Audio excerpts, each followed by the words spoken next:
출애굽기 13장 18절입니다. 그러므로 하나님은 홍해의 광야 길을 돌려 백성을 인도하시매 이스라엘 자손 애굽 땅에서의 대의를 지어 나올 때에.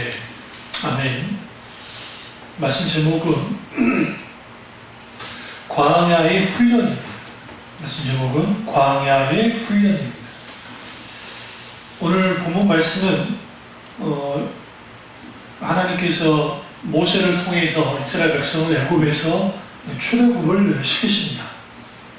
그리고 마지막 10번째 재앙이 있고 바로가 두 선두가 항복하고 이스라엘 백성을 이제 보내게 됩니다. 그때 이스라엘 백성이 나왔던 길이 홍해의 광야길로 그들을 주님이 인도하십니다. 이스라엘은 지도를 모르니까 그 길이 어떻게 있는지를 모르는데, 사실 이스라엘로 가는 길은 아주 가깝습니다. 이집트에서. 그래서 한 3박 4일 정도 장정 걸음으로 3박 4일 정도 걸으면 충분히 가나안 땅까지 들어갈 수 있는 거리가 이집트와 그리고 이스라엘의 거리입니다. 특별히 그들이 고센 지역에 있었기 때문에. 그리고 또 어떤 면에서는 아이들까지 다 동원을 해도 적어도 일주일 정도면 이스라엘에 들어갈 수 있습니다. 근데 무슨 일인지 하나님께서 이스라엘 백성들을 이제 그쪽에 있는 킹스 로드라고 하는 왕의 길이 아니라 광야길로 주님이 데리고 들어갑니다. 그 광야로 하나님이 몰아내시면서 이를 통해서 하나님의 백성을 이제 훈련시키려고 하는 그런 계획을 세우는 것을 보게 되었습니다. 왜 하나님이 이스라엘 백성을 광야로 인도했을까? 그 이유에 대해서 성경은 후에 이렇게 말합니다. 그들이 광야길이 아니고 킹스로드, 그 길로 인도에 갔으면 그곳에 애굽의 수비대가 주둔하고 있었는데 그들이 가로막고 그들을 공격하면 다시 뒤돌아 노예로 돌아갈까봐 하나님이 염려하셔서 그들을 광야길로 인도했다라고 성경만 합니다. 때로는 우리가 어떤 일이 막힐 때가 있어요. 그러니까 내가 원하는 대로 되지 않을 때, 또 문제가 발생될 때, 왜 하나님 우리의 길을 막으실까? 막으신 것은 결국 그 길이 아니기 때문이에요. 첫 번째. 두 번째는 우리가 어떤 위험에 닥칠지 아시기 때문이에요. 그래서 주님이 돌리신 거예요. 그런데 문제는 뭐냐면 그 홍해 광야길이라는 것이 그렇게 좋은 길이 아닙니다. 무슨 길이 아닌 것도 아니고. 그런데 주님이 이제 그 홍해가 어떻게 되냐면 이렇게 양쪽으로 이렇게 한번 쭉 들어와 있어요. 양쪽으로. 바다가. 그 후에 거기 큰 바다가 있는데, 그러다 보니까 굳이 주님이 그 길로 내려가는 이유가 없는데 내려가신 거예요. 데리고. 그러니까 반대편으로 이렇게 Y자형으로 바다가 이렇게 돼 있다고 생각하시면 돼요. 이렇게 Y자형으로 이렇게 바다가 돼 있어가지고 이렇게 큰 바다가 되는 거예요. 그렇게 돼 있기 때문에 굳이 이쪽으로 내려올 일은 없잖아요. 반대로 내려가지고 돌아서 광야로서 이스라엘 들어가면 되니까. 근데 하나님이 의도적으로 이렇게 Y자로 이렇게 돼 있으면, Y자로 돼 있으면 이쪽 부분에 인도를 하는 거예요.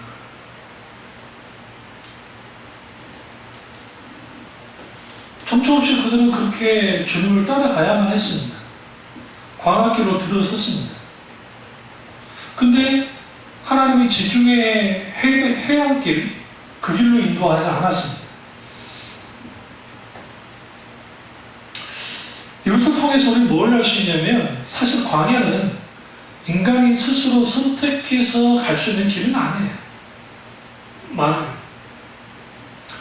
싫지만 어쩔 수 없이 당해야 될 때, 때로는 세상 사람들은 재수 없다고 하고 운이 없다고 하고 왜 나만 이런 일이 벌어졌냐고 하지만, 하나님의 자녀에게는 하나님의 때로는 그런 것들을 허용하실 때가 있습니다. 그것을 통해서 하나님은 뭘 하느냐? 우리를 훈련시키고 우리를 연단시켜서 진정한 믿음의 사람으로 만들고 또 하나님만을 의지하는 사람으로 만드시는 것을 보게 되었습니다. 사울 왕과 다윗의 절대적인 차이는 뭐냐면 사울은 광야를 경험한 적이 없습니다. 그러나 다윗은 무려 18년 동안 광야의 훈련을 받아야 됐습니다. 그런 의미에서 사울의 타락은 이후에 사울이 하나님 편에서 서지 않고 돌아선 것은 사실상 광야 훈련이 되지 않아서라고 할 수도 있습니다. 왜 그러냐면 충분히 낮아짐을 경험해도 낮아지지 못했기 때문에. 다윗은 광야에서 양치기 생활을 했고요. 그리고 다윗은 광야에서 도망자 신세로 살았습니다. 성주순례를 가면 사람들이 사막에 샘이 넘쳐 흐르리라, 사막에 꽃이 피어 향기 내리라 할 때 찬양 있잖아요. 그러니까 초목을 보고 싶은데 양을 그렇게 키운다는데 왜 초목이 없을까? 그게 이제 건기에 가신 분들이 그래요. 건기에 딱 성주순례를 가면 온통 완전 사막이야. 황무지. 실망하는 거야. 그러니까 그 이스라엘이 분명히 광야에 있는 걸 알았는데 세상에 온통 사막, 이거 이집트나 뭐 별반 다를 거 없는 거 아니에요? 이집트 사막제도 비슷하게. 근데 우기 때를 딱 가시면 거짓말처럼 그 광야에 뭐가 표현하요? 풀들이 막 자라요. 분명히 황무지 땅이었는데 거기에 풀이 자라요. 풀이 자라나서 초목지대가 돼요. 당연히 양치기가 양들을 데려다가 거기다가 꿀을 먹이는 거예요. 그래서 여러분 이스라엘 과거 고대 이스라엘의 목동은 제급이 두 개예요. 제급 두 개. 하나는 말 그대로 목동 일을 해요. 하나는 오늘날 말하면 알바를 해요. 초지를 찾아낼 수 없으니까 그게 막 뭐가 되버려요? 완전히 황무지가 되니까. 그래서 목동들이 뭘 하냐면 일종의 뽕나무치기, 아몬스가 그랬는데 아몬스가 원래 양치기입니다. 근데 뽕치기 알바를 하는 거야. 그럼 거기서 막 뽕치고 막 가지 갖다 쳐내고 하면 그게 막 부사가 떨어지죠. 그럼 그런 걸 가져다가 자기 양을 먹이고 하는. 그리고 또 얼마만큼의 품삯을 받아서 생활을 하네. 그런 일들을 해요. 그러니까 다윗은 광야를 충분히 경험했던 사람이에요. 어릴 때부터.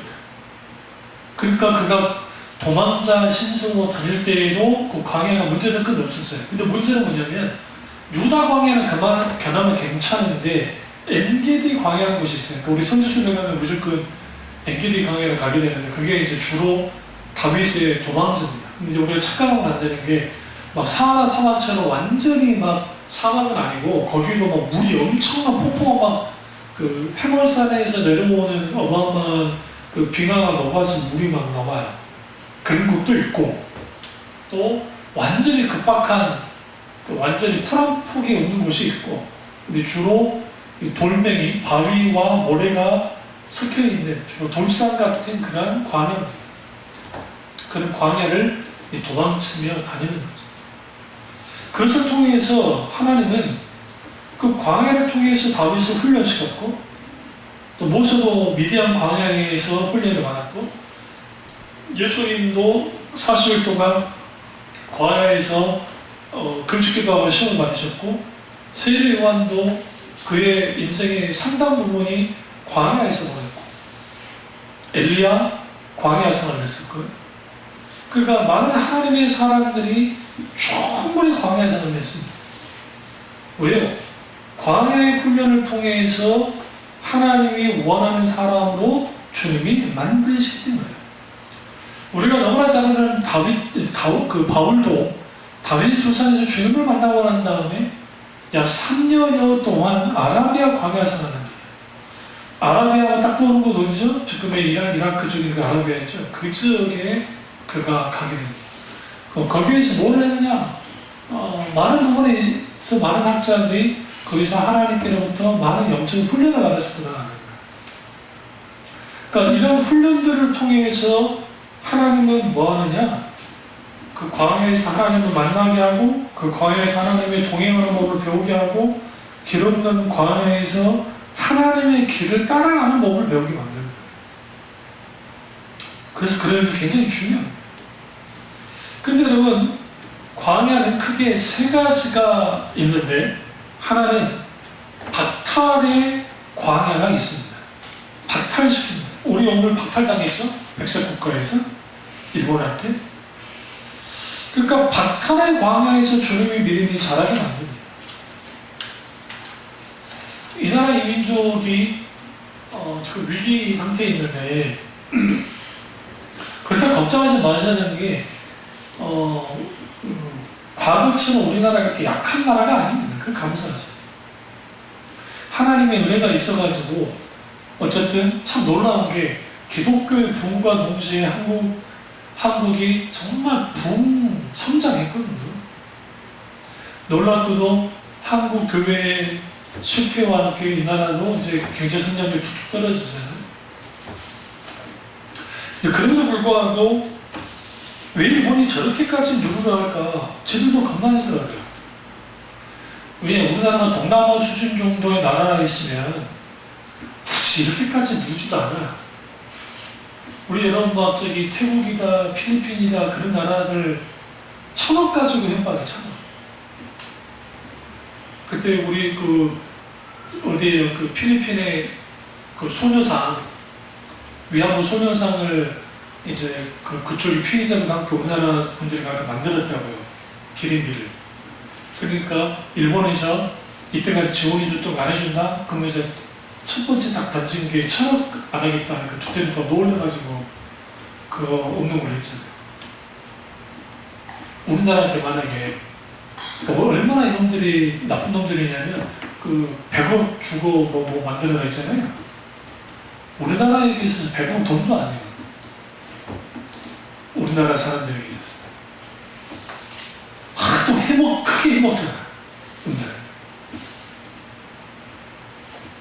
아직도 일본인들의 눈에는 한국이 그런 말 하더라고요. 현지에 있는 분들이 나이 좀 있고 하는 사람들이 그리고 국수주의적인 사람들은 우리나라가 아주 미개한 나라 중으로 생각합니다. 못 사는 나라. 그러니까 그게 중립적인 분들이 글을 써놓기를 예전의 한국이 아니라는 걸 알아야 된다고 생각했어요. 이번 분이. 착각하지 말라고. 그러니까 왜 그렇게 막 박탈을 시키잖아요? 누르잖아요? 하나님이 우리에게 뭔가를 박탈시킬 때와 이런 같은 사탄이 박탈을 시킬 때는 달라. 사탄은 아주 쥐가 밟아서 아주 죽여버리려는 것이고 때로는 하나님은 우리에게 아주 불편하고 먹을 것도 없고 하는 곳으로 주님이 마치 박탈되는 것 같은 상황으로 몰 때가 있어요. 거기에서 주님이 무엇을 알게 만드냐면 네가 의지해야 될 대상이 돈이나 권력이나 사람이나 환경이나 상황이 아니고 하나님이다라는 사실을 분명하게 알도록 합니다. 요나가 니느웨가 나가는지 안 나가는지 언덕 위에 올라가서 살피다가 주님의 불달라는 동쿨을 줘서 패를 피하게 만들었습니다.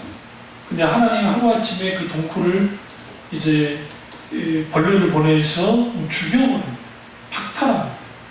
근데 요나의 반응이 뭡니까? 죽을 것 같다는 거죠. 왜 내게 이런 고통을 주느냐는 거죠. 그러니까 주님 뭐라 합니까? 네가 이 고통도 견디기 힘들었는데 저 수많은 영혼들을 한꺼번에 죽이면 그게 뭐가 그렇게 좋다는 거예요. 여기서 하나님의 본심은 아주 악한 자라 할지라도 하나님은 기회를 주기를 원하신 하나님이시고 하나님의 자녀에게 뭔가를 박탈할 때는 어떤 의미를 깨닫기를 원하십니다. 어떤 의미? 그러니까 우리는 그러니까 그거예요. 어떤 분이 그걸 하잖아요. 일반적으로 사람들은 살아갈 때에 난 이것도 없고 저것도 없고 뭐도 없어. 그래서 이거 있었으면 좋을 것 같고 저거 있으면 좋을 것 같고 뭐가 있으면 좋을 것 같다고 하는데 그런데 인생의 희노애락을 다 겪은 분들은 오늘 하루하루 그냥 감사하며 살자. 내게 주어진 것을 감사함이 참 살아야 되겠다. 그게 참 가치 있구나. 그렇게 깨닫는 거예요. 그게 신앙의 세계가 아니라 할지라도 적어도 우리는 뭘 좀 바꿔야 되냐면 우리의 생각을 좀 바꿔야 돼요. 불평과 불만보다도 감사해야 되는데 잘 안 되는 거예요. 요즘은 우리가 에어컨이라도 있어가지고 더위를 견디잖아요. 제가 굉장히 땀이 많잖아요. 그러니까 어렸을 때 사진을 보면 이 등짝에 땀띠가 목에 등에 그래서 예전에 그 아저씨들 동남 아저씨들하고 똑같아요. 런닝 셔츠만 그래도 우리는 훌러 까지는 않고 아저씨들 대부분 런닝구라 그러죠 옛날에 그것만 입고 동네 저기 뭐예요 그 평상 같은 데 앉아가지고 아저씨들이 거기서 막 있고 막 그러거든요. 그러니까 그때에 비하면 지금은 에어컨 있어 그러는데 2014년인가 언젠가 프랑스 쪽에 한번 지금보다 좀 덜한 그 폭염이 왔는데 그때 그에 죽은 사람이 16,000명이 프랑스라는 나라에서 죽었어요. 왜 그런가 했더니 유럽은 하도 오래된 건물들이 많아가지고 에어컨 설치를 거의 안 해요. 지금 프랑스 쪽에 많이 죽었던 말들 안 나오죠. 그때 확 놀라가지고 이제 어지간하면 거기도 이제 에어컨을 설치를 한 거예요.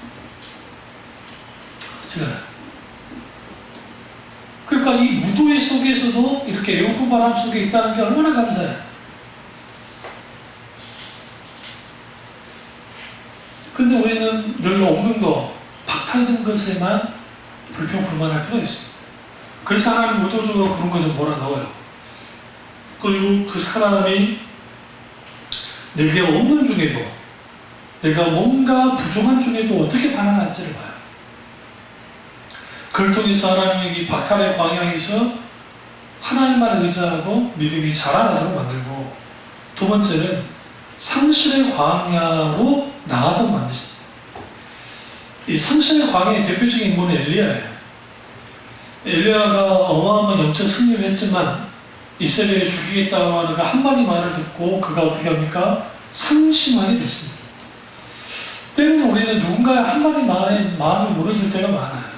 의사의 말들, 아니면 어떤 말들. 요즘 참 답답한 게 제가 뉴스를 안 봐야 되는데 번역의 뉴스를 보게 돼요. 좋은 말이 하나도 없어요. 말은 오늘 대통령이 나와가지고 우리도 상응한 보복을 하겠다는데 보복할 게 뭐가 있어요? 모르겠어요. 뭐 관광 하나? 지금 뭐 저기 소니나 뭐 저기 일본 기업에 지금 삼성에서 그 파는 게 있어요. 팬들 같은 게 있어요. 그거 거기도 한 60, 70%를 우리 쪽에서 사서 써요. 그 많은들 우리 기업이 뭐 도울 게 뭐가 있어? 사실상 없어요. 거의 없다. 근데 오늘 그 후반 그 말 속에서 대통령 말 중에 그래도 우리는 이길 거고 하면서 이제 그렇게 말씀하시던데 참 좋다고 생각해요. 오늘 어떤 일이 벌어지면 상심할 수 있습니다. 어떤 상황이 나를 상심하게 만듭니다. 엘리야가 상심에 빠졌습니다. 그러니까 어디가 도망쳤어요? 유다 왕국에 있는 유다 광야를 건너서 그가 로덴나무 밑에 죽여달라 했습니다. 그러니까 우리 번역에 로덴나무 하니까 뭐 로덴나무가 막 우리 생각 막 큰 나무 생각 그게 아니고 아주 우리 사철나무 아시죠? 사철나무 짧은 거. 사철나무보다 못한 그렇게 넓은 그 낮은 나무예요. 그 안에 들어갔다는 말은 무슨 말입니까? 꼭 관에 들어간 건 똑같아요. 죽겠다는 소리야, 죽겠다는 소리지. 아니, 그 나무가 햇빛을 가리면 얼마나 가리겠어요? 그리고 그것도 유다 광야 안에서 그런 건데. 그러니까 말 그대로 죽여달라는 겁니다, 하나님께.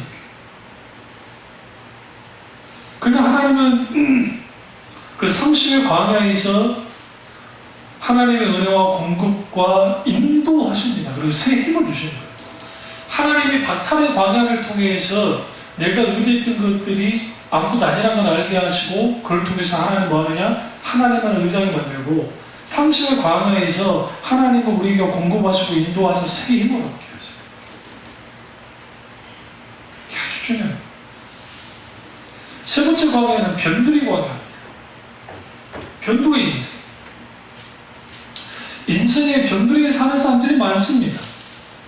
인류가 아니라 삼류 인생 사는 사람들이 많거든요. 여기서 말하는 삼류 인생이라는 것은 사람들이 말하는 삼류 인생입니다. 문제는 뭐냐면 신앙의 삼류예요. 신앙의 삼류. 그러니까 우리가 삼류대학을 나왔다, 인류대학을 나왔다, 초인류대학을 나왔다. 오늘 어떤 그 뉴스 잠깐 자막을 보는데 영국 명문대 대학생이 비행기를 탔는데 1000m 상공에서 문을 열고 뛰어내려가 죽어버렸어요. 아주 그냥 감동인데 뭐죠? 1000m 상공에서 문을 열어가지고 자기 몸을 던져가 죽어버렸다. 뭐 무슨 사연이 있었는지는 모르겠지만 소위 말하면 초유 인생을 살잖아요. 그럼 그런 인생 삶을 행복할 것 같은데 행복하지 않은 거예요. 그러니까 저도 이제 나이가 조금씩 들어보니까 애들 어른들이 참 인생 사는 게 만만치 않고 인생 사는 게 버겁다는 말들을 이제 어른들이 많이 하셨는데 그 말이 뭔지를 조금 이야기해줘. 조금 이야기해줘. 그러니까 그런 인생을 사는데 내가 변두리 광야에 있으면 그 변두리 인생을 살 때에 붙들 게 뭐밖에 없어요. 하나님밖에 없어요. 어떤 면에서 우리에게 뺄 게 없는 걸 감사해야 돼. 응? 그러면 우리가 광야의 훈련은 어떤 훈련인가 좀 살피도록 하겠습니다. 첫째로 낮아지는 훈련을 하게 됩니다. 광야를 통해서. 그러니까 광야에서 우리의 본바닥이 드러나게 되어 있어요. 메마르고 촉박하고 고통스러운 광야에서 뭐합니까? 내 본모습이 드러나는 거예요. 광야는 하루하루 위험하고 어렵습니다. 그러니까 성지순례 갈 때 목사님들에게 광야 투어 실내용 오면 그 재밌는 말을 하더라고요. 그 이제 가이드 하시는 목사님들이 현재 이제 있고 하는 분들이 목사님들 중에 10분 중에 2분만 한다고 하고 8분 안 하는 거예요. 광야 투어. 근데 이렇게 탁 그 제안을 하시더라고요. 그리스도할 거 가이드님 일단 차 끌고 갑시다. 가고 딱 10분만 한번 돌다가 오게. 10분만. 그러면 이제 정중히 거절했는데요. 목사님 죄송합니다. 그리고 이제 거의 뭐 한 2시간, 3시간 정도 한 것 같은데 차 가서 그 3시간인가 뭐 4시간인가 그 광야 투어를 하는데 그 물을 1.5리터로 물을 1인당 적어도 2개에서 3개는 챙겨와라고 하는 거예요. 그러니까 그 재무주가 얼마나 무거워요. 생각해보세요. 평소에 우리 다닐 때 뭐 1.5리터 하나 들고 다니면 어려운데 2개에서 3개. 근데 우리나라 분들 중에 말 안 듣는 분들, 나는 평상시에 난 물을 잘 안 마셔. 더워도 물을 잘 안 마셔. 그래가지고 이런 분들이 뭐예요? 그냥 물 하나 달라. 500ml 달랑 하나 두고 왔다가 거의 죽기 못 직전까지가. 그 가이드 갔다 이미 또 그걸 알고 뭐야?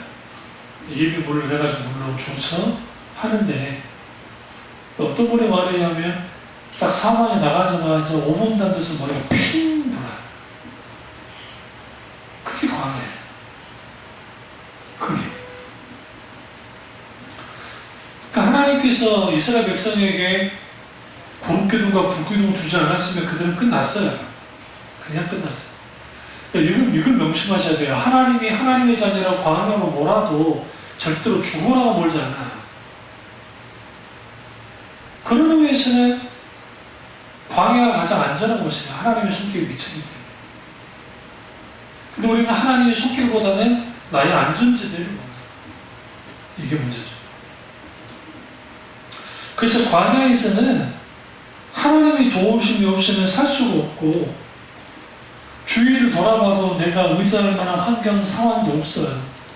그렇다면 내 옆에 있는 사람 의지할 수 있느냐? 아니야, 나랑 똑같은 처지야. 그냥 상태와 상황만 조금 다를 뿐이에요.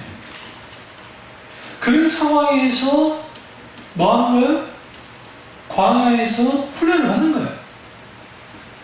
군대 훈련소에 가서 가장 먼저 하는 게 뭐냐면, 조교와 훈련병들 사이에 기싸움이 벌어졌는데, 대부분은 순응을 해요. 그런데 좀 주먹가나 좀 쓰고, 그 다음에 성격이 좀 와일드하고 하는 애들이 있어요. 그런 애들이 객기를 부려요. 군대까지 와서. 그래서 이제 자기 생각 이렇게 객기 부리고 하면 될 것 같은데 통하지 않습니다. 실제로. 그러니까 저도 훈련 받을 때 사격 훈련을 했는데 이 녀석이 조금 놀았나 봐요. 주먹으로. 거기서 객기 부르다가 끌고 가서 아주 반은 죽여버렸어요. 조교들 데리고 가서. 우리 때까지는 그런 게 있었기 때문에. 다음에 딱 보니까 아주 우스워졌어요. 시킨 대로 잘 하나 때려잡아 버리니까 거기에 있는 뭐 좀 개그가 있던 놈들이 다 그냥 거기 숨겨. 어쩌고.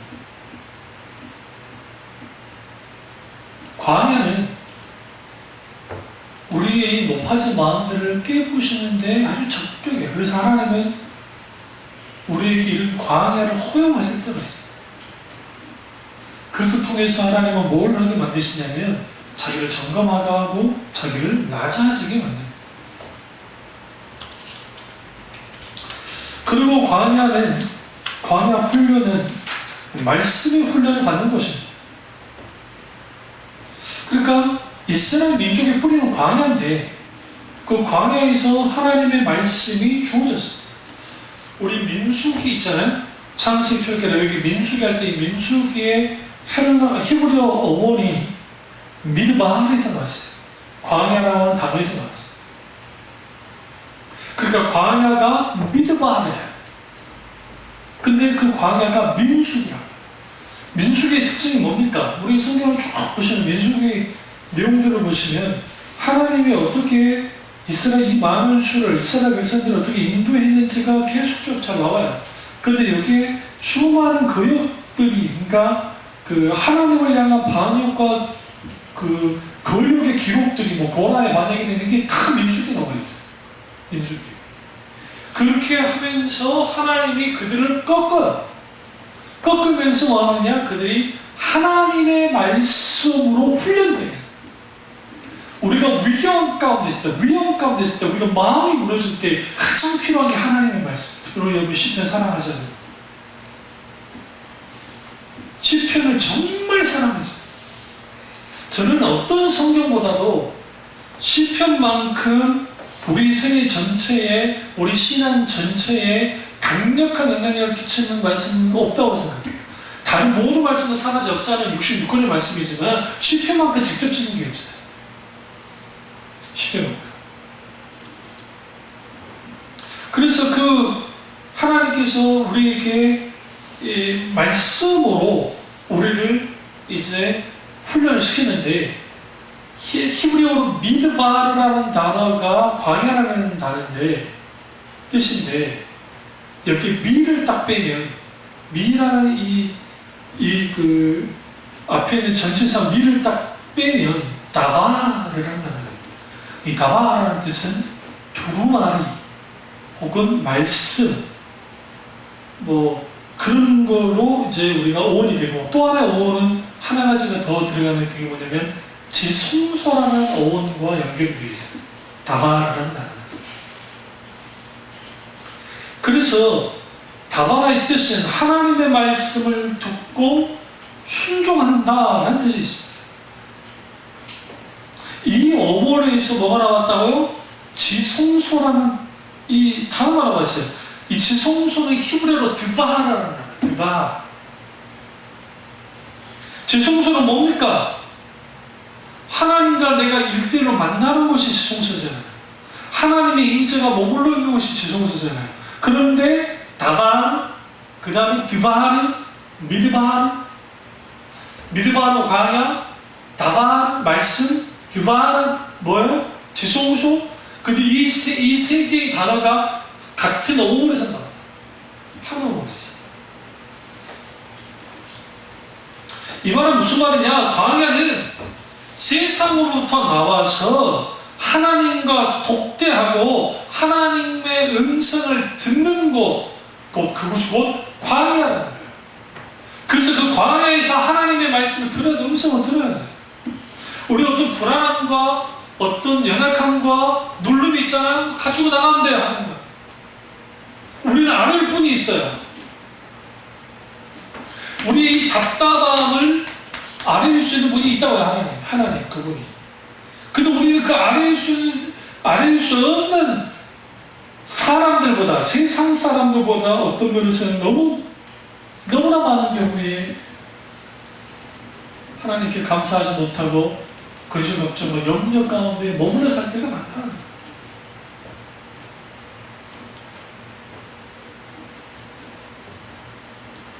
그래서 인간이 만들어낸 게 일종의 부족했던 거예요.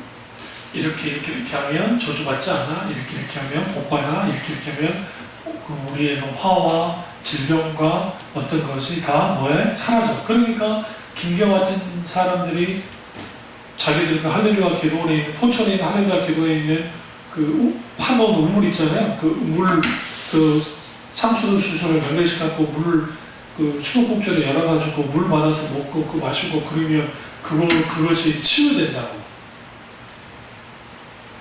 그 우매함을 가져다 주고. 그리고 안 아픈 사람들은 그 물을 계속 마시고 하면은 어떤 병도 걸리지 않는다고 합니다. 그러니까 사람들이 그냥 차를 끌고 와가지고, 목사님들이 차를 끌고 와가지고 교인들 물방울이라 정신없어. 한참 김계화가 막 난리를 치는데.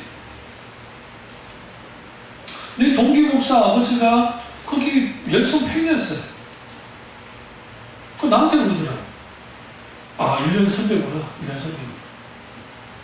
나한테 그 말을 하더라고요. 뭐라고 하냐면, 기가 납니다. 진짜 병난 사람도 있다고. 가져가 뭐 던졌지. 그들은 신앙이 정상이라는 거야. 아니, 기독교에, 기독신앙에 어떤 물이 신령하다 그런 식의 신앙이 어딨냐고, 성경에. 있어요? 없어요. 헛슬봄이라는 거죠. 아니, 한 군데 나오긴 했어요. 요한복음에 베데스다 연못에 물이 동할 때 거기에 사람이 제일 먼저 들어가면 낫는다고 하는 기록을 이렇게 가로로 해놓고 써놨잖아요. 성경에 가로로 이렇게 써놓은 건 뭐냐면 이 성경을 필사하는 사람이 여기다 첨가해 준 거예요. 그 첨가해 준 사본이 우리 성경이 된 거예요. 그러니까 여러분 성경 읽으실 때 이 반가가 이렇게 나올 때 있죠. 그리고 없음이라고 할 때 있죠. 그 없음 뭐냐면 이게 정말 이게 그냥 없어지기도 했고 아니면 이게 잘 안 보이는 거예요. 이게 어떻게, 그러니까 없다 그러는 거예요. 근데 뭐 표준 세번역 주장하는 사람들이 마치 없음 그런 게 마치 성경이 불완전한 거다. 웃기는 소리 하지 말라고 그러죠. 왜 그러냐면 진짜 그 사본에, 그러니까 어거지로 그걸 하지 않았잖아. 내용을. 오히려 이게 더 신경 쓰이는 거예요. 그래서 사본학을 공부를 하다 보면 여러 사본들이 있어요. 사본들. 뭐 사회사본, 판단사본, 무슨 사본들이 막 있단 말이에요. 그러면 그 사본들이 취합해서 같은 구조를 막 살필 거잖아요. 살피다 보면 이게 어떤 것은 있고 어떤 건 없기도 하고 이걸 분석을 해요. 분별을 해요. 그럼 어떻게 이거를 성경이 어떻게 개인지 아닌지 어떻게 하느냐, 논문을 다 살피는 거예요.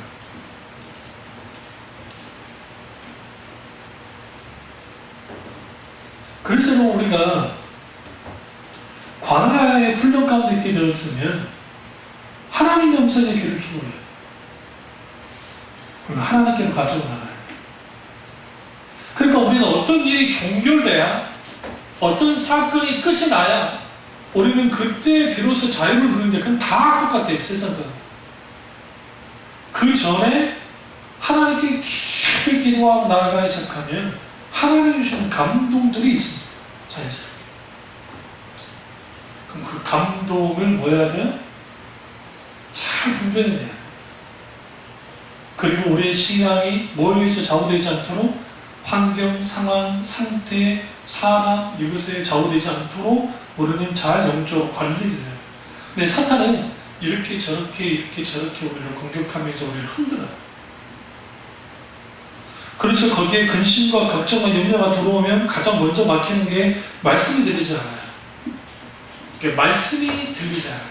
우리가 위기가 와도 하나님의 말씀이 들리면 그냥 복받은 사람입니다. 왜? 피할 길을 분명히 찾아주시기 때문에. 근데 어떤 위기나 상황이나 환경과 여건 속에 있을 때 하나님의 말씀이 들려오지 않는다. 하나님의 음성이 들리지 않는다. 그러면 이건 아주 심각한. 엘리야가 궁극적으로 반전의 인생 혹은 반전의 사역을 감당할 수 있던 것은 그가 로데나무 밑에 있었어도 하나님 음성을 들었다고. 물론 좀 자기가 아직도 여전히 자기는 계속 자괴감에 빠졌고 다 죽고 싶지만 어쨌든 어쩔 수 없이 하나님 명령을 따라서 호렙산에 가야만 했고 40일 만에 호렙산에 갔고 또 주님이 전상에 살아있는데 안 서고 동굴 안에 들어가 있었고 그 하나님이 동굴 안까지 찾아오셔서 세미한 음성으로 그에게 말씀하셨던 거예요. 그리고 하나님의 구체적인 말씀들이 주어졌는데 여기에서 반전이 있는 거야.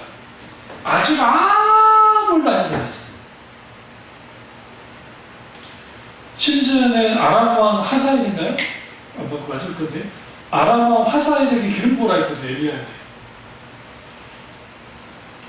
놀라운 것을 설계 보시면 엘리야가 승천하고 난 다음에 엘리사가 해요. 이게 무슨 말이냐면 하나님이 시내산에서 약속했던 그 말 중에 50% 이상이 그 당대에 이루어지지 않아요. 엘리야는 이루어질 줄 알았을지 모르지만 그 당대에 이루어지지 않는다고. 오히려 엘리사가 그 사역을 합니다. 그래서 엘리야와 엘리사는 사람은 두 명이지만 사역은 하나야. 같은 사역을 합니다. 똑같은 사역. 그래서 하나님이 엘리야를 승천시키고 엘리사로 하여금 그 사역을 그대로 감당하게 만들어 나가요. 그리고 하나님의 말씀들은 모두 이루어져요. 그러니까 광야에서 엘리야가 하나님의 음성을 듣지 않았다면 혹은 그 음성을 거부했다고 한다면 그가 끝까지 로데나무 밑에 있으면서 시내산까지 가지 않았다고 한다면 호렙산까지 가지 않았다고 한다면 이후에 엘리야의 상은 없어요. 아마 처참하게 실패한 선지자 중에 한 명이 엘리야라고 여기 성경에서 기록해서 거예요. 근데 성경에서 가장 위대한 선지자 중에 한 명이 누구냐 할 때 다 엘리야예요. 그래서 그 북이스라엘과 남유다가 이렇게 나라가 나눠질 때에 남유다는 철저히 다윗 신앙을 가지고 나옵니다. 그리고 북이스라엘이 어떤 신앙을 가지고 나오냐면 모세 신앙을 가지고 나옵니다. 혹은 모세 신학을 가지고 나옵니다. 그런데 구약 선지자 중에 모세를 가장 가까이 남은 사람이 누구예요? 엘리야예요. 왜 그러냐면 엘리야가 일으켰던 엄청난 기적들 그리고 모세를 통해서 하나님이 이뤘던 기적들이 비교가 돼요. 광야에서 먹였던 사건 비슷한 사건이 그대로 일어나요. 엘리야를 통해 죽었던 사람이 살아나기도 해요. 엘리야를 통해서 놀라운 하나님의 역사들이 계속 일어나요. 그걸 통해서 뭐 하느냐? 이스라엘 백성들은 무슨 생각이냐? 엘리야 하면 딱 떠오르는 게 모세예요.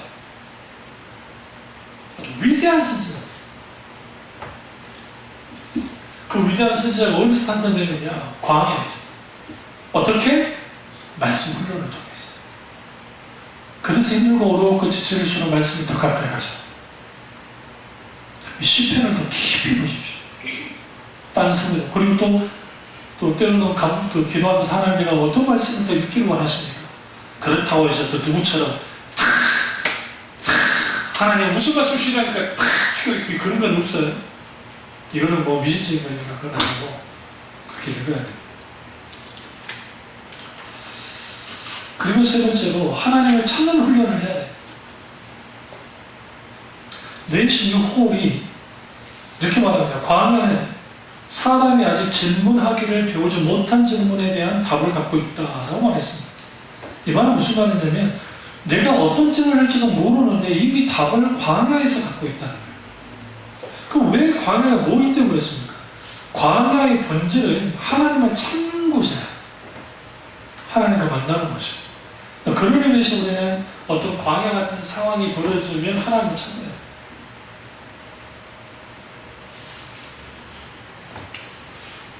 그래서 그 문명사, 인류 문명사 같은 글을 쓰신 분들이 인간이 왜 이렇게 엄청난 대도시를 만들었을까? 어마어마한 대도시잖아요.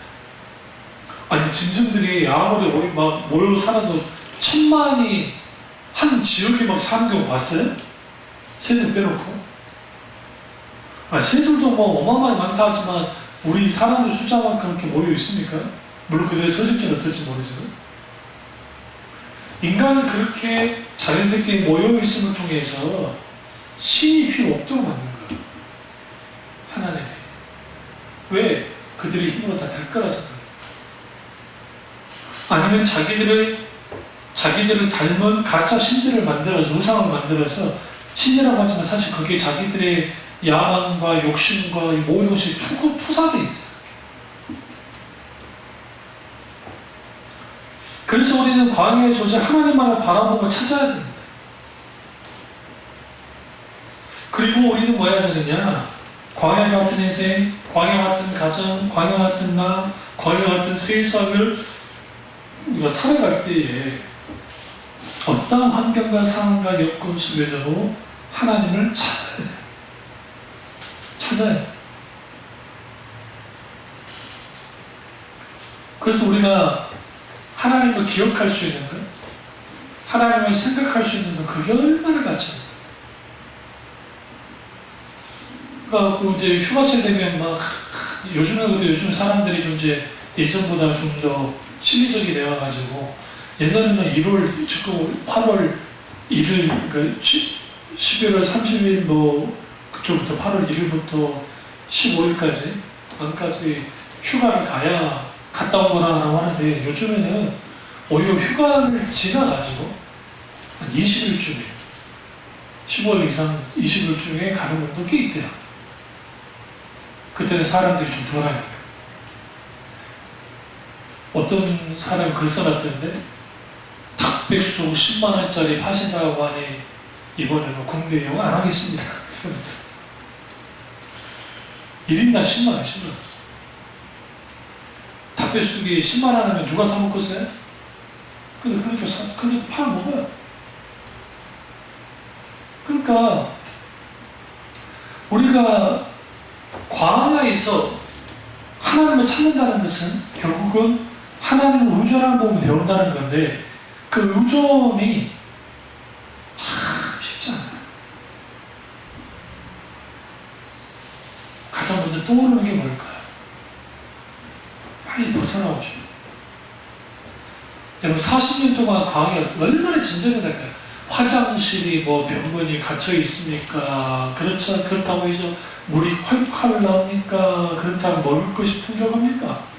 그렇다고 해서 입을 게 뭐 또 변변합니까? 그렇다고 잘 수 있는 천막이 변변합니까? 어떤 그 신학자가 광야의 텐트에 대해서 재밌는 표현을 썼는데 여러분 우리는 21세기 사니까 20세기, 21세기 사니까 우리는 텐트 하면 생각하는 게 아주 잘 갖춰진 텐트 있잖아요. 응? 그런 텐트 생각하지 말아요. 아마도 구멍이 이렇게 구멍이 뚫려 있을 거예요. 그런 텐트에서 살았어요. 그럼 그런 텐트가 모래바람을 다 막아줄까요? 위생적으로도 좋지 않고 환경적으로도 좋지 않고 상황적으로도 좋지 않았어요. 그럼에도 불구하고 광야에서 하나님을 찾는 것, 다시 말하면 자기 신앙의 정체성을 확인할 수 있는 곳이 광야라고 한다면 그것이 복이 있는 곳입니다. 그래서 우리는 어떤 광야의 훈련 속에 있을 때 가장 먼저 할 게 뭐냐면 하나님을 찾고 또 찾는 거야. 단순히 나를 구원해달라고 찾는 게 아니라 그것은 나중 일이고 하나님 그분 있는 그대로 하나님을 찾는 거예요. 그리고 그분 앞에 마주 나가요.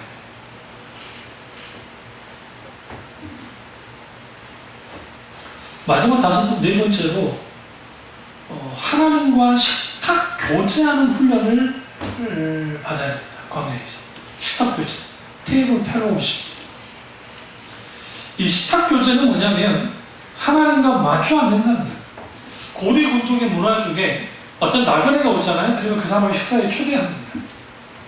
그리고 지금 우리가 생각하듯이 이렇게 식탁에 앉아서 식사하는 게 아니라 이렇게 카페트 같은 거 있잖아요. 카페트 같은 거 이렇게 쭉 깔아가지고 사람들을 앉혀서 하는 거예요. 그 이란에서 제가 그 다큐를 보면서 새해가 되면 가족들과 친척들을 다 이제 초청을 한대요. 집으로. 그러면 그 집으로 오면 그때 이제 그 페르시아 카페트가 아주 유명하잖아요. 이란 카페트가 유명하잖아요. 새 카페트를 사서 쭉 깔아요. 거기에 집이 크더라고요. 수십 명이 이렇게 쭉 앉아요. 둘러 앉아요. 음식. 그리고 거기서 먹는 음식들은 아주, 그러니까 양을 뭐 몇 마리를 잡든지 해가지고 양을 다 해서 그렇게 해서 앉아서 같이 나눠 먹습니다. 그거 하나만으로 뭘 어떤 의미로 부여주냐면 너희들은 여기서 같이 먹는 사람도 우리 다 한 가족이고 한 공동체고 그리고 우리는 다 하나다라는 거예요. 광야에서 하나님 앞에 식탁 교제 아주 중요합니다. 하나님과 마주 앉아요. 친교의 식탁으로 나가야 돼요. 그래서 예수님이 사람이 떡으로만 사는 것이 아니요 하나님 입에서 나오는 하나님의 말씀으로 말미암아 살아야 된다. 다시 말하면 광야에서 예수님 힘은 말씀의 공급이에요. 하나님의 말씀이 우리 가운데 공급되어져요.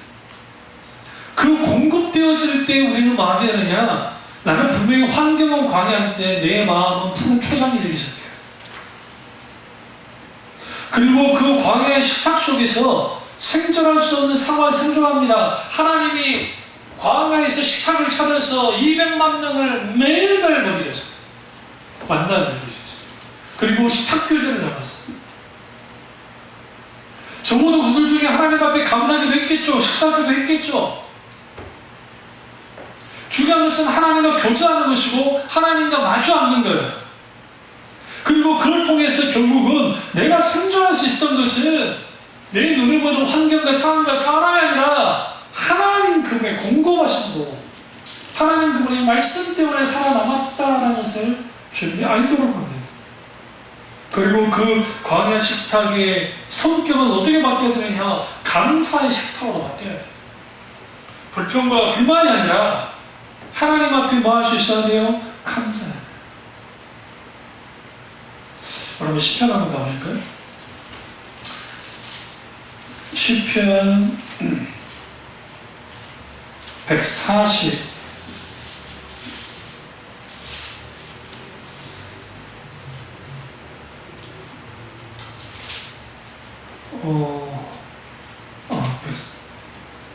140 말고요. 이제 시편에서 상당한 부분이 감사의 시가 참 많이 나옵니다. 근데 그 감사의 시의 내용들을 보시면 그 모든 초점이 어디에 맞춰 있냐면 하나님께 맞춰 있습니다. 주 여호와 하나님께 감사하라. 그는 선하시며 그 인자하심이 영원하기로다 하면서 이제 여러 부분에서 그렇게 하는데 그 하나님에 대한 감사의 시가 이제 상당 부분 많아요. 좀 못 찾겠네. 어쨌든 근데 그런 시들의 특징들이 뭐냐면 그러니까 감사시의 특징은 107편 가세요. 107편 1절 보시면 여호와께 감사하라. 그는 선하시며 그 인자하심이 영원함이로다. 우리가 하나님께 감사하면 그분이 선하시고 그분이 인자하심이 영원하기 때문에 내게 어떤 것을 해주셨기 때문에 그러니까 107편에 인자하심이라는 표현이 계속 나와요. 8절 보세요. 여호와의 인자하심과 15절 여호와의 인자하심과 20절 보세요. 그가 그의 말씀을 보내어 그들을 고치시고 위험한 지경에서 건지시는구나. 21절 여호와의 뭐가? 인자하심과 인생에게 행하신 기적을 그를 찬송하여. 이게 지금 똑같은 구절이 8절, 15절, 그 다음에 21절이 똑같은 구절이 반복돼요. 그리고 31절에도 여호와의 인자하심과 인생에 행하신 기적으로 말미암아 그를 뭐하다? 찬송할지어다. 하나님의 기적에 대한 뭘 가져야 돼요? 기대감 가지십시오. 우리가 하나님께 감사해야 돼요. 하나님 인자하심과 내게 행하신 기적으로 말미암아 그를 찬송하게 되거든요. 그러니까 어떤 상황과 환경과 여건이 몰려와도 우리는 하나님의 인자하심을 붙들어야 되고, 그 인자하심 헤세드, 우리에게 무조건 주신 은혜가 있고 그 은혜에 대한 감사가 넘쳐요. 그래서 여호와께 감사할 때 감사하라는 명령문인 것과 동시에 감탄사예요. 그래서 여러분 성경에 의식하고 감탄, 복이 있는 자여. 시편 1편에 복이 있는 사람은 아니네, 꾀를 쫓지 않고 할 때 복이 있는 사람은 아슈레 할 때 이 아슈레라고 하는 게 나 정말 복이 있다 할 때 그건 뭐냐면 감탄사이긴 하는데 동시적으로 어떤 의미를 갖고 있냐면 하나님의 어떤 어미한 어떤 위대한 어떤 명령 같은 어떤 그 가치 있는 말씀이에요. 그래서 감사해요. 감사해요. 우리 권사님 지금 이제 70 넘으셨으니까 할머니 되시면서 감사하잖아요. 진짜요. 왜 그러냐면 제가 어떤 TV 프로그램에서 아버지가 초등학교 5학년 때 돌아가셨는데, 그 친구가 나이가 한참 39이나 됐고, 어머니가 과학으로 내내 아들을 겨우 키워서 이제 한 거예요. 어머니가 같이 이제 그 카페를 하던데, 대전에서. 근데 그만하는 거예요. 자기는 다, 아버지들은 다 할아버지가 될 줄 알았다. 이제 그 또래, 그 친구 또래, 그 친구들의 아버지들이 이제 나이가 70 넘으시니까 이제 할아버지들이 되게 계시잖아요. 그러니까 그 친구가 뭐라고 말하냐면, 나는 이제 장가 가서, 장가 안 갔던 데보니까, 장가를 가서 애를 낳고, 나도 애들한테 할아버지 되는 모습을 보여주고 싶다. 그리고 하늘나라 가서 젊은 아버지를 꼭 뵙고 싶다. 여러분, 늙으면 얼마나 슬픕니까? 응? 그러니까 그 노래 중에 60세의 나를 부르고도 날 못 간다고 전해라. 아리랑아 저승사자가 와도 안 간다고 전해라. 그런 노래가 그 어르신들에게 위로가 되지만, 사실 우리가 나이들은 내가 누군가보다 더 오래 살았다는 거, 그래서 어떤 면에서 또 복일 수도 있다는 거예요. 그래서 성경이 노년의 복에 대해서 말을 해요. 늙음감에 대해서도 분명하게 그 잠언서에도 잘 드러냅니다. 육신은 자꾸만 수행해지지만, 모르는 인생은 영혼은 나를 세워지는 데야. 그리고 거기에서 만약에 하나님께 감사하는 거예요. 젊은 사람은 젊은 대로 감사하고, 나이 든 사람은 나이 든 대로 감사하면 좋겠는데, 우리는 이 감사가 나오잖아요. 왜 감사가 나오지 않냐? 우리는 조건에 의해서 하나님께 감사가 되니까요. 그리고 오늘 시편 기자가 여호와의 인자하심과 인생에게 행하신 기적을 말미암아 그를 뭐하라? 찬송하지 마라. 여호와께 감사하라. 그는 선하시며 그 인자하심이 영원하며. 과연 안성호 목사님을 감사하느냐? 감사해야 돼요. 시편 118편도 잠깐 보시면, 이번 보기와시 같은 경우는 여호와께 감사하라. 그는 선하시며 그의 인자하심이 영원한 이로다. 8절 보세요. 7절부터 보시죠. 여호와께서 내 편이 되사 나를 돕는 자들 중에 계시니 그러므로 나를 미워하는 자들에게 보호하려는 것을 내가 보리로다. 여호와께 피하는 것이 사람을 신뢰하는 것보다는 나으며 여호와께 피하는 것이 고관들을 신뢰하는 것보다 낫도다. 쭉 이 말씀을 딱 보시면 나를 애걸싸고 하죠. 그러면서 14절에 여호와는 나의 능력과 찬송이시고 또 나의 구원이 되셨도다. 27절 보세요. 27절, 28절, 19절 여호와는 나의 하나님이시라. 내가 주께 감사하리이다. 주는 나의 하나님이시라. 내가 주를 높이리이다. 여호와께 감사하라. 그는 선하시며 그의 인자하심이 영원합니다. 이게 이제 앞에와 뒤에 15절 쪽에서 그 여호와께 감사하라. 그는 선하시며 그의 인자하심이 영원함이로다 해놨잖아요. 해놓고 마지막을 여호와께 감사하는 선하시며 인자하시며 영원함이라 하면서 앞뒤를 이렇게 탁 마무리를 주는 것은 뭐냐면 결국은 우리가 마땅히 하나님 앞에 감사하는 것이 신자의 하나님의 자녀의 당연한 도리이자 실제로 해야 될 것들이에요. 그래서 우리는 이 말씀 통해서는 뭘 해야 되느냐? 뭘 봐야 되느냐? 하나님의 나의 편이시고 내가 사람을 의지하지 않고 하나님을 의지할 때 아버지께 감사하게 되는데 이 모든 것을 배울 수 있는 것이 광야입니다. 일부러 광야 가운데 들어갈 이유는 없잖아요. 그래 우리 앞에 여러 난간이 있고 여러 가지 광야가 있을 때에 그를 극복하고 그를 통과할 수 있는 것은 납작 엎드리고 하나님 그늘 안으로 들어가면 되는 것이고 거기서 우리는 뭐 하느냐? 하나님께 매달리고 때로는 하나님께 울부짖고 때로는 하나님께 감사하고 때로는 하나님의 신앙에 마주 앉아 교제를 나누고 하나님의 은혜를 하나님의 인자하심을 묵상하고 나아갈 때에 내가 그렇게 했더니 넉넉히 여러 것들을 감당하고 어느 날 내가 뒤돌아봤더니 벗어나 있는 거예요. 그러나 놀라운 은혜가 저와 여러분께 주변으로 충만합니다. 기도하겠습니다. 기도하실 때